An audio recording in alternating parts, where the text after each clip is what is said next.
ह्याचा मेन सूत्रधार इस्लामपुरात कारखान्यावर बसलेला आमदार आहे. म्हणजे अजून 1.25 कोटी ते 1.5 कोटी रुपये त्यांना येणंच आहे. तोपर्यंत भ्रष्टाचार झाला कसा? आमदाराचं लाखाचं 12,000 झालं. आदरणीय निशिकांत दादासारखा एक उमदा नेता ह्या तालुक्याला जिल्ह्याला मिळाला. बिल किती काढलेस ती तर कळू दे. बिल काढल्याशिवाय तर भ्रष्टाचार झाला नाही कळणार का नाही? आमदारांना माझी जाहीर आव्हान आहे, एकतर तुम्ही गणिताचा क्लास लावा किंवा तुम्ही जी माणसं पाठवून देताय त्यांना गणिताचा क्लास लावणं गरजेचं आहे. कारखान्यावरती चांगल्या कामापेक्षा टक्केवारी कशी खायची हे प्रशिक्षण मोठ्या प्रमाणात दिलं जातं. पण खोटं बोलून जर कोण काय करत असेल तर त्यांना ही सोमलिंग तळ्यातच सोमलिंग ह्या तळ्यात गाडल्याशिवाय राहणार नाही. 5 पैसे नव्हे, 1 पैसा पैशातला पैसा पॉईंट सुद्धा झालेला नाही. ह्यांच्यात दम असेल तर ह्यांनी करून दाखवावं. आमदारांच्या धमक असेल तर स्वतः त्यांनी यावं, इथं काम बघावं, निकृष्ट झाले का बघावं. तर सोमलिंग तळ्यातच आमचा इथल्या इथं जीव जाऊ दे. आमदार फंडातून जी कामं होतात त्याची टक्केवारी गोळा करत फिरायचं काम आमदाराचे पीए करतात. स्पष्ट सांगतो, कोणा बापाला मी भेट नाही. संघर्ष करत करत आम्ही इथपर्यंत आलोय. हा काल पण भेटलेला नाही, आज पण भेटलेला नाही, उद्या पण भेटणार नाही.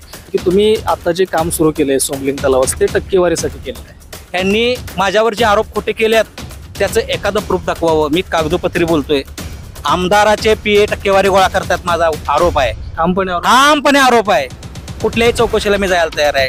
टक्केवारी कशी खायची, भ्रष्टाचार कसं करायचं याचं प्रशिक्षण कारखान्यावर आमदारांच्या माध्यमातून दिलं जातं. चांगल्या कामापेक्षा वाईट पानाचं प्रशिक्षण हे कारखान्यावर दिलं जातं. जुळते का बघा, करा ना कारवाई. वाढलं कशाला बोलताय? तुम्ही तपासणी करा, माती परीक्षण करा. प्रवीण मानेंना विरोध करा आणि साहेबांच्याकडे आपलं नाव मोठं करा. पहिल्यांदाच ही अष्टा शहरात विकासाची वेळ असेल की कर्ज काढून विकास करावा लागतो. ठेवला असते 5,000 होतं, 50,000 पाडला असते मॅनेज करायला असतं. आपल्याला गलीत कोण विचारत नाही. भाषा करताय दिल्लीची आणि मुंबईची. ती माती हजारो ब्रासमध्ये हजारो टॉले तुम्ही विकलेले आहे. मला वाटते बहुतेक आमदार साहेबांनी कारखान्यामार्फत एखादं बक्षीस लावलं असावं. हे एक ट्रोल नका म्हणून पेज काढले प्रतीक पाटलांनी, आमदार पुत्रांनी. त्यांना इथला विकास करायचा नाही. त्यांना प्रचंड जर तालुक्यात कुठल्या गावाचा राग असेल तर ते अष्टा शहराचा आहे. अष्टा शहरामध्ये असणारा सोमलिंग जो तलाव आहे तो तलाव सध्या वादाच्या भोवऱ्यामध्ये सापडलेला आपल्याला बघायला मिळतोय. कारण राष्ट्रवादी शरदचंद्र पवार पक्ष आणि राष्ट्रवादी अजितदादा पक्ष यांच्यामध्ये संघर्ष रंगलेला आपल्याला बघायला मिळतोय. हा जो माझ्या मागे बघू शकता की तुम्ही सोमलिंग तलाव आहे आणि या तलावासंदर्भात राष्ट्रवादी काँग्रेस शरदचंद्र पवार पक्षाच्या वतीनं आरोप करण्यात आले होते. त्यामध्ये अनेक आरोप होते. त्या संदर्भात बोलण्यासाठी ज्यांच्यावरती आरोप झालेले आहेत, ज्या पक्षावरती आरोप झालेले आहेत ते प्रवीण माने हे राष्ट्रवादी काँग्रेस अजितदादा पक्षाचे ते पदाधिकारी आहेत. त्यांच्यावरती आरोप करण्यात आले होते या सोमलिंग तलावासंदर्भात. ते आज आपल्यासोबत आहेत. त्यांच्याकडून जाणून घेऊया की नेमकं यामध्ये तथ्य काय आहे. तुमच्यावरती राष्ट्रवादी काँग्रेस पक्ष शरदचंद्र पवार गटाचे जे अष्टा शहराचे पदाधिकारी आहेत त्यांच्या वतीनं आरोप करण्यात आले होते की पहिला आरोप असा आहे की सोमलिंग जो तलाव आहे त्यामध्ये 5 कोटीचा भ्रष्टाचार झालेला आहे. ते सोडून द्यावं. ती गरीब लोक आहेत, ती पुढे केलेली माणसं आहेत. ह्याचा मेन सूत्रधार इस्लामपुरात कारखान्यावर बसलेला आमदार आहे. हे आमदाराने शिकवून लावून दिलेले पिलावळ आहेत सगळे. त्यामुळं ही सामान्य कार्यकर्ते आहेत, ह्यांच्यावर मला काय बोलायची गरज नाही. आमदारांच्या धमक असेल तर स्वतः त्यांनी यावं, इथं काम बघावं, निकृष्ट झाले का बघावं आणि मग त्यांनी पुढचंही करावं. आता एक तुम्हाला सांगतो, तुम्हालाही तुम्ही पत्रकार आहे, तुम्हाला माहीत असेल, तुम्ही इस्लामपुरात पत्रकारिता करता. हे एक ट्रोल नका म्हणून पेज काढले प्रतीक पाटलांनी, आमदार पुत्रांनी. त्यावरती हे असं त्यांनी पाठवले, तुम्ही बघितलं चला. 5 कोटीचा भ्रष्टाचार उघड आज केलंय. आता तुम्ही या ठिकाणी काम बघा. या ठिकाणी काम 2,27,00,000 काम झाले आतापर्यंत 5 कोटीचं काम आहे. पण प्रत्यक्षात तुम्ही स्वतंत्र कागद घेऊन आला, ती कागद नेमकी कशाची? शी निघलेलं बिल आहे. म्हणजे नगरपालिकेतनं जे बिल निघतं त्या ठेकेदाराला बाबा म्हटलं की 5 कोटीचा भ्रष्टाचार म्हणतात, बाबा बिल किती काढलेस ती तर कळू दे. बिल काढल्याशिवाय तर भ्रष्टाचार झाला नाही कळणार का नाही? मग मी विचारलं असता त्यांनी सांगितलं की या ठिकाणी आतापर्यंत 2.25 कोटीचं काम प्रत्यक्षात उभं राहिलंय. 5,40,00,000चा प्रोजेक्ट आहे. आपल्याला फक्त आणि फक्त बिल यातलं 88,13,000 कपातून 77,68,000 रुपये त्यांना मिळाले. म्हणजे अजून 1.25 कोटी ते 1.5 कोटी रुपये त्यांना येणंच आहे. तोपर्यंत भ्रष्टाचार झाला कसा? तुम्ही कामापेक्षा जास्त बिल काढलं तर भ्रष्टाचार असतो. बरं, बिन काम करता बिल काढलं तर भ्रष्टाचार असतो. तुमचं बिल निघलेली नाहीत, अजून काम चालू आहे, तोपर्यंतच तुम्ही म्हणताय भ्रष्टाचार झाला. त्यातला एक मुख्य आरोप असा आहे की तुम्ही आता जे काम सुरू केलंय सोमलिंग तलावाचं ते टक्केवारीसाठी केलेलं आहे.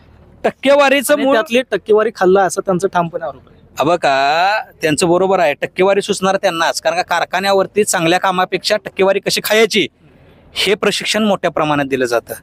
आमदार फंडातून जी कामं होतात त्याची टक्केवारी गोळा करत फिरायचं काम आमदाराचे पीए करतात. स्पष्ट सांगतो, कोणाही बापाला मी भेट नाही. संघर्ष करत करत आम्ही इथपर्यंत आलोय. काल पण भेटलेलं नाही, आज पण भेटलेलं नाही, उद्या पण भेटणार नाही. आमदाराचे पीए टक्केवारी गोळा करतात, माझा आरोप आहे, ठामपणे आरोप आहे. कुठल्याही चौकशीला मी जायला तयार आहे. नाव सुद्धा मी सांगेन तुम्हाला त्यांचं, कारण का मी ठेकेदार उभा करतो. ज्या ज्या ठेकेदाराकडं आमदाराचे पीए गोळा करतात त्यांचं उभा करतो. ह्यांच्यात दम असेल तर ह्यांनी करून दाखवावं. ह्यांनी माझ्यावर जे आरोप खोटे केलेत त्याचं एखादं प्रूफ दाखवावं. मी कागदोपत्री बोलतोय. आज बिल निघले फक्त 88 लाखाचं, म्हणजे कपातून 77 लाख रुपये 76 लाख मिळाले आणि तुम्ही म्हणताय भ्रष्टाचार झाला.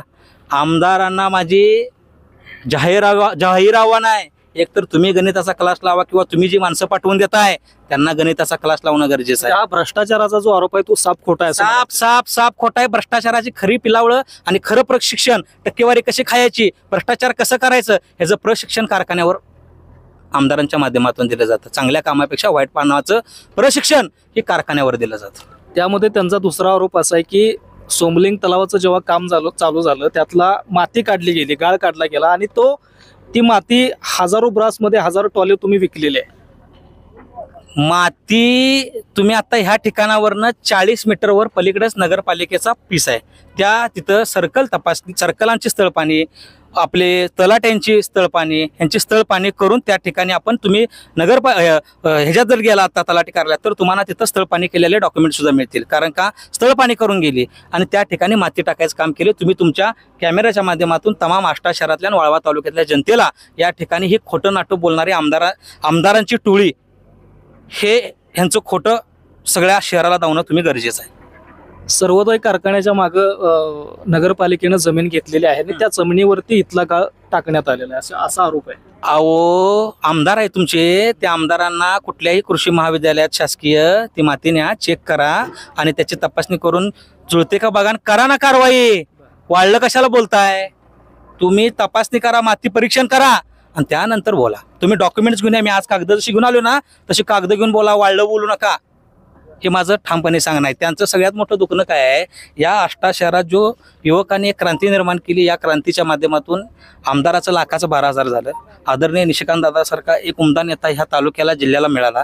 ही सगळ्यात मोठं दुखणं आहे. आज तुमच्या नेत्यावरती पण आरोप करण्यात आला की ह्या सगळ्या कामाला तुम्हाला त्यांचं पाठबळ मिळते. 100% चांगल्या कामाला त्यांचं मला पाठबळच आहे. पण ह्या सोमलिंगाच्या साक्षीनं सांगतो, आमच्या माध्यमातून कुठं निकृष्ट काम झालं असेल, आमच्या माध्यमातून कुठं भ्रष्टाचार झाला असेल तर सोमलिंग तळ्यातच आमचा इथल्या इथं जीव जाऊ दे. पण खोटं बोलून जर कोण काय करत असेल तर त्यांना ही सोमलिंग ह्या तळ्यात गाडल्याशिवाय राहणार नाही. आणि येत्या काळात लक्षात येईल. आता आमदारांचं कसं झालंय तुम्हाला सांगू का, त्यांचं मताधिक्य ही आष्टा शहरातल्या जनतेमुळे कमी झाले आणि त्यांना प्रचंड ह्या शहराबद्दल राग आहे. आणि त्यांच्या डोक्यात एकच आहे की ह्या शहरात असंतोष निर्माण झाला पाहिजे, दंगा झाला पाहिजे, अराजकता माजली पाहिजे. ह्या पद्धतीनं आमदारांच्या डोक्यात आहे. दुसरं काय नाही. खाल्ली भावले आहेत, ह्यांचा काही विषय नाही. ह्यांच्याबद्दल काही मला बोलाय नाही. सामान्य लोक आहेत, ह्यांना भरडायचं काम आमदार करायला लागलेत. प्रमुख आरोप असा आहे की तुम्ही कर्ज काढून या कामाची सुरुवात केलेली आहे. पहिल्यांदाच ही आष्टा शहरात विकासाची वेळ असेल की कर्ज काढून विकास करावा लागतो. जरा अभ्यास करावा. त्यांनी नगरपालिकेतनं डॉक्युमेंट्स मागवावी. आदरणीय शिंदे साहेबांनी त्यांच्या काळात या शहरात टॉयलेट युनिट उभा राहिले केंद्र शासनाच्या माध्यमातून. जेव्हा आपलं हागणदारी मुक्त चालू झालं त्याच्या अगोदर गावात टॉयलेट उभा करायला जायचं. त्या केंद्र शासनाच्या माध्यमातून टॉयलेट ह्याच योजनेतनं, केंद्र शासनाच्या भांडवली गुंतवणूक योजनेतनं चालतं. त्या योजनेचं पैसे माफ झालं. त्याच पद्धतीने ही योजना आहे. 50 वर्ष 1 रुपया भरायचा नाही या योजनेला आणि मागोमोर ही योजना माफ होणार आहे. आणि सगळ्यांना मी आज सगळ्यात महत्त्वाचं लोकांच्या जी जनतेत दिशाभूल करायल्यात की हे कर्ज काढले जनतेवर जाणार आहे, मी आज सोमलिंगाच्या साक्षीनं, आई अंबाबाईच्या साक्षीनं सांगतो की ह्यातला 1 रुपये कोणाच्या पाणीपट्टीतनं, घरपट्टीतनं किंवा त्यांच्या कुठल्याही ह्याच्यातनं वसूल केला जाणार नाही. ही शासनाच्या माध्यमातून शासनाचे पैसे भागवले जाणार आहे.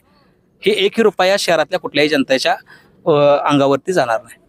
ते दुसरं असं म्हणतायत की इथली जी माती तुम्ही टाकलेली आहे दुसरीकडे नेऊन, त्यांचा आरोप आहे आणि त्यामध्ये नगरपालिकेचे काही अधिकारी यांचं सुद्धा त्यामध्ये हात आहे आणि तुम्ही मिळून ते काम केलेलं असं त्यांचा आरोप आहे. अहो, माती आता तुम्हाला तुमचा कॅमेरा आहे, आपण इथंच 50 मीटर राहिलंय, पण लांब नाही, 100 मीटर पण नाही, मोठा डोंगर उभा राहिलाय मातीचा, तुम्ही दाखवू शकताय.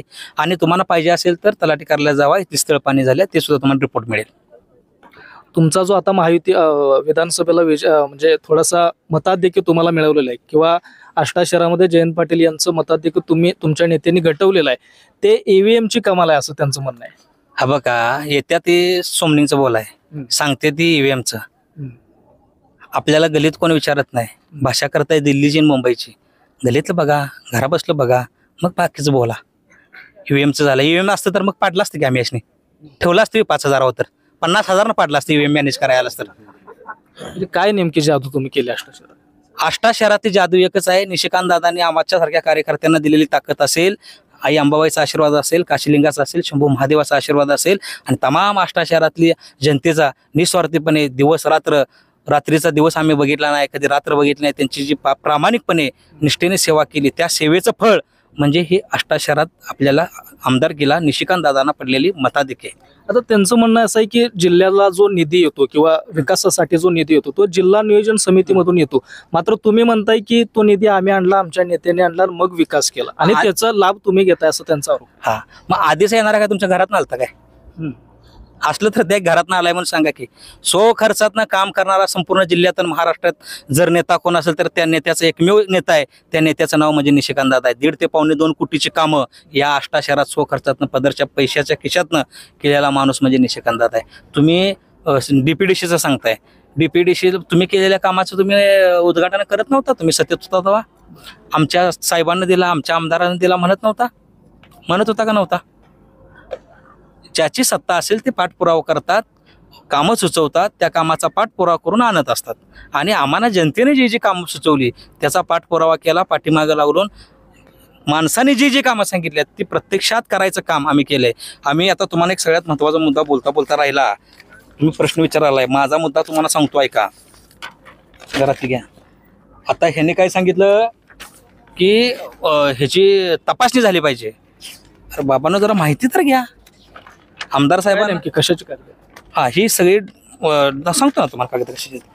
हिथं आतापर्यंत ह्या कामाचं स्पॉट व्हिजिट ही सहाय्यक नगर रचना संचालक पुणे यांच्या माध्यमातून झाल्या.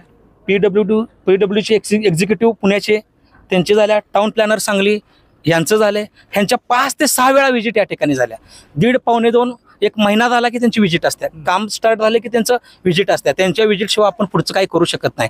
तरी सुद्धा आष्टा शहरातील जनतेची मागणी असेल तर 2-4 पुढाऱ्याच्या आमदारांच्या मागणी, ते म्हणतात की ह्या कामाची जनतेतून मागणीच नव्हती. आदरणीय शिंदे साहेब होऊन गेले, एक चांगला माणूस होता.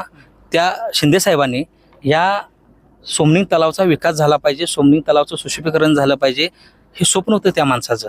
हे स्वप्न आमदार आणि आमदाराची पिलावळं पूर्ण करू शकले नाहीत. हे स्वप्न आदरणीय निशिकांत दादांच्या माध्यमातून साकार सत्यात यायला लागले. ह्याचं कुठं तर पोटसूळ आमदारांना उठले. परवा दिवशी या ठिकाणी त्यांनी एक आमदार फंडातून समाज मंदिर बांधलं. त्या ठिकाणी आमदार साहेब भाषणात काय बोलले, सोमनिंग तलावाची मागणीच नव्हती. म्हणजे आमदार साहेबांनी जो मुद्दा उचलला आणि बोलवून घेऊन पुन्हा 2-4 तयार करून ह्या लोकांच्या बद्दल आपलं काही नाही. आमदार साहेब सगळं करते ते. आमदार साहेबांनी तिथं काय सांगितलं की ही जी मागणी नव्हती, ह्याचं कर्ज आहे. अहो तुम्ही अभ्यास करा, आमदार झालायसा, 35 वर्ष आमदार जातं, यावेळी पडता वाचलायसा, पण आज सांगतो 29ला तुम्हाला पाडल्याशिवाय स्वस्त बसत नाही आणि 2029ला निशिकांत दादाच आमदार असतील. तर आपल्यासोबत आणखी काही पदाधिकारी आहेत. तुम्ही मगाशी बोलताना म्हणाला होता की प्रवीण माने हे आष्ट्यामध्ये काम करत आहेत, ते इतर तुमचे जे विरोधक आहेत त्यांना त्यांच्या डोळ्यामध्ये खुपतंय, काय नेमकं? तेच असं आहे की या मतदारसंघाचे जे आमदार आहेत त्यांनी एक संघटने त्यांच्या मार्फत एक ठराविक लोकांची टोळी तयार केली. प्रवीणभाऊ मानेंच्या माध्यमातून निशिकांत दादांनी ज्या ज्या ठिकाणी विकास कामं केलेत, मग देवळा असतील, बगीचा असेल, व एखादा रस्ता असेल, त्या ठिकाणी जायचं, तिथं काहीतरी काढायचं आणि त्याला विरोध करायचा. म्हणजे आता त्यांच्यात एक आष्टामध्ये राष्ट्रवादी शरदचंद्र पवार गटाची एक स्ट्रॅटेजी झाली आहे की प्रवीण मानेंना विरोध करा आणि साहेबांच्याकडं आपलं नाव मोठं करा. मला वाटते बहुतेक आमदार साहेबांनी कारखान्यामार्फत एखादं बक्षीस लावलं असावं की बाबा कोण चांगला विरोध करेल तो माझ्या सगळ्यात जवळ जा, अशी त्यांची चढाओढ चालू आहे. आणि सर्वसामान्य आष्टा नगरीतील जनतेला माहीत आहे प्रवीणभाऊ मानेंच्या माध्यमातून आणि निशिकांत दादांच्या माध्यमातून गल्लीबोळात विकास चालू आहे. हे काय बोलून सांगायचं. आता तिने आरोप केलाय म्हणून आम्ही प्रत्यारोप उत्तर द्यायला थांबलोय नाही. आष्ट्यातली जनता सुज्ञ आहे. आष्ट्यातल्या जनतेला माहीत आहे कोण काय करायला लागले, कोण काय करायला. त्यांचा हा खटाटोप थांबवा. त्यांना मला एक विनंती आहे की असं करून कुठे सर्वसामान्य जनतेपेक्षा तुम्हाला जागा मिळणार नाही. एखाद्याचं काम थांबवून तुम्हाला कोणत्याही यातनं साध्य होणार नाही असं मी त्याला विनंती करतो. तर या कामामध्ये 5 पैशाचाही भ्रष्टाचार झालेला नाही असं तुमचा म्हणजे ठोस त्या ठिकाणी- 5 पैसे नव्हे, एक पैशातला पैसा पॉईंट सुद्धा झालेला नाही. आणि काय सांगू तुम्हाला, आता आज सकाळी त्यांची न्यूजपेपरला मी बातमी वाचली की सोमलिंग तलावचं काम बंद ठेवा नाही तर उपोषण करणार. महाराष्ट्रात कामं चालू करा म्हणून लोक उपोषणाला बसतात, पण ही पहिल्यांदा घटना अशी व्हायला लागली, काम बंद करा नाहीतर आम्ही उपोषणाला बसणार. अरे बसा तर, इथं हजारो माणसं घेऊन आम्ही बसतो. हजारो माणसांची मागणी आहे, सोमलिंगाची इच्छा आहे की हा तलाव सुशोभीकरण झाला पाहिजे. तुम्ही काय केलं सा 2014-15 यांनी एक DP सादर केला इथला आणि 2,84,00,000 होता, त्यातलं 50 लाख आले देखील, पण ह्यांच्या नाकर्तेमुळे हे करू शकले नाहीत, ते पैसे मागे गेले. अरे करणाऱ्या माणसाला जर तुम्ही अडवत आजला कुठं पाप ही फेडणार आहे तुम्ही स्वतः काय करू शकत नाही. आमदारांनी आतापर्यंत एक मोठा प्रोजेक्ट आष्ट्यात आणलेला सांगायचं. एक काय झालंय, हा एवढा मोठा प्रोजेक्ट एखाद्या आमदार किंवा मोठ्या मंत्र्याखंड ही काय आमच्या म्हणजे आमदारांनी इथं कामं केलेलीच नाहीत असं म्हणायचं का? 100% केलेले नाहीत, 100% केलेली नाहीतच. त्यांना इथला विकास करायचा नाही. त्यांना प्रचंड जर तालुक्यात कुठल्या गावाचा राग असेल तर ते आष्टा शहराचा आहे. माझं ठाम मत आहे.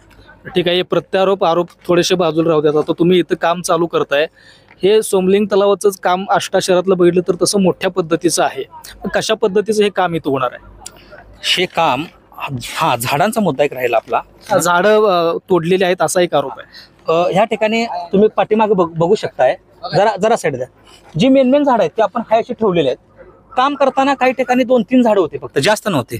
2 ते 3 झाडं फक्त आपण काढलेले आहेत, कारण का तिथं काम करण्यासाठी अडचण होत होती म्हणून. पण याचं पुढचं मी जाऊन सांगतो. तुम्ही हा बघू शकताय, तुम्हाला मी पाठवतो. 5,500 झाडाची लागवड आपण या ठिकाणी करतोय. घनदाट जंगल तुम्हाला इथं दिसेल.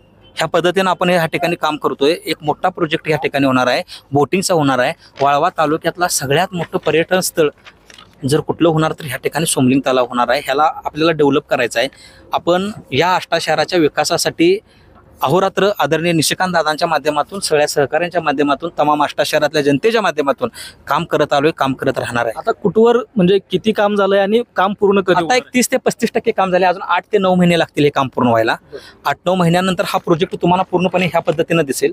ह्या पद्धतीने तुम्हाला प्रोजेक्ट हा दिसेल 8 ते 9 महिन्यानंतर. आता तुम्हाला सर्वसाधारणपणे 30 ते 35% काम झालं असेल. आता त्यानंतर ह्याच्यावरती कॉन्क्रिटीकरण होणार आहे. आणि ढाचा मोडला. कुठला ढाचा मोडला? हा असं स्थळ आहे. मगाशी भाऊंनी सांगितलं त्या पद्धतीनं तुम्ही निकृष्ट काम आहे असं म्हणतो. तुम्ही दाखवा कॅमेरा आहे कुठं निकृष्ट आहे. चला आपण फिरूया. तुम्हीच सांगा मला. आता तुम्ही ऑन कॅमेरा सांगा की हे दिसते, आम्ही मान्य आहे बघायला. तुम्हीच दाखवा आम्हाला कुठं आहे ते. तमाम आष्टा शहरातील जनतेला मी आवाहन करतो की आपण या ठिकाणी यावं आणि हे काम बघावं. निकृष्ट असेल तर तुम्ही म्हणतील ते मी करतो.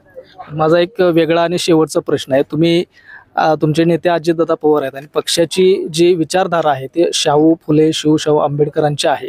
आता तुम्ही हिंदुत्व असं राज्यात जर बघितलं तर संग्राम जगताप यांना सुद्धा अजितदादांनी त्या ठिकाणी सूचना दिली की अशा पद्धतीचं हिंदुत्व आपल्या पक्षामध्ये चालणार नाही. पण तुम्ही कशा पद्धतीने नेमकी वाटचाल? छत्रपती शिवाजी महाराजांचा भगवा माझ्या डोक्यावर आहे आणि छत्रपती शिवाजी महाराजांचा भगवा माझ्या खांद्यावर आहे.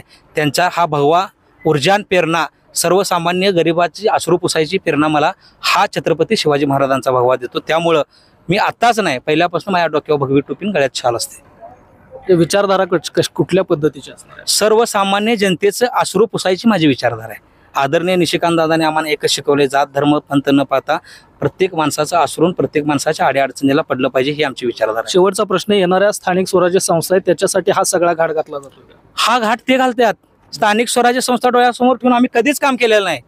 गेले 8 वर्ष घरदार सोडून आम्ही काम आमचे सर्व सहकारी मित्र करतोय आणि ह्या शहरासाठी करतोय. येत्या काळात सुद्धा जीवाचं रान करून आम्ही या शहरातील जनतेसाठी आम्ही काम करत राहणार आहे. या शहराला तालुक्यात नव्हे, जिल्ह्यात नव्हे, राज्यात नव्हे तर देशातली लोक बघा येतील. ह्या पद्धतीचं काम आपल्याला या शहरात आदरणीय निशिकांत दादांच्या नेतृत्वाखाली करायचं आहे. तर नक्कीच आपण बघितलं की हे प्रवीण माने होते, राष्ट्रवादी काँग्रेस पक्ष अजितदादा पवार आष्टा शहराचे ते पदाधिकारी आहेत आणि राष्ट्रवादी काँग्रेस पक्ष म्हणजे जयंत पाटील साहेबांच्या कार्यकर्त्यांनी त्यांच्यावरती आरोप केले होते की या तलावामध्ये भ्रष्टाचार झालेला आहे आणि आता आपण बघितलं की कशा पद्धतीने त्यांनी एकाही पैशाचा भ्रष्टाचार झाला नसल्याचं त्यांच्या वतीनं सांगण्यात आलं आणि विविध मुद्द्यांवरती त्या ठिकाणी आष्टा शहरातल्या विकास कामाबाबत त्यांनी त्या ठिकाणी प्रकाश टाकलेला आहे.